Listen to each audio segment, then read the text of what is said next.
Hello everyone, welcome to the Upfront. The issue of violence against women in our country has reached alarming levels. From the tragic sexual assault and murder of a doctor in West Bengal to the horrific case of rape involving two nursery children in Badlapur, Maharashtra, the nation is witnessing an outcry that echoes across its length and breadth. Even the injustice faced by the Vinesh Fogart at the Olympics has once again brought global attention to the plight of women, particularly women athletes in our country. The recent violence against women in Manipur adds another fresh wound to this ongoing crisis.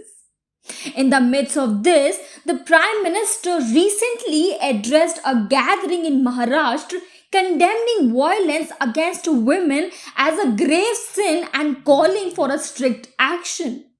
However, this raises an important question: when it is the central government's responsibility to take such drastic action, what is holding them back? What is preventing them from taking these necessary steps?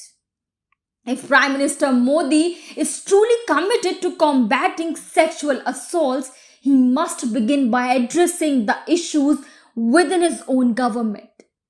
According to the Association for Democratic Reforms, 151 sitting MPs and MLAs have been accused of serious crimes against women, with 16 specifically accused of rape.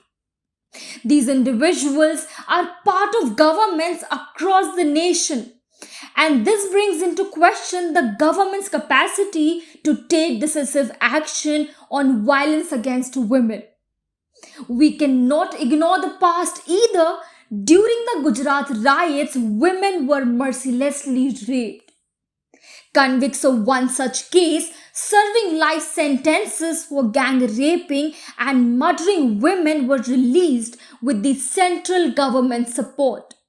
Though the Supreme Court eventually intervened and ordered their surrender, these individuals had already played a significant role in BJP's campaign during the Gujarat Assembly elections. The irony is stark: a prime minister who remained silent when women athletes staged a protest against a sexually abusive MP is now calling for strict action against such assaults. The situation in Karnataka further complicates matters. The state's politics have been marred by sex scandals, with politicians embroiled in accusations and obscene CDs circulating widely.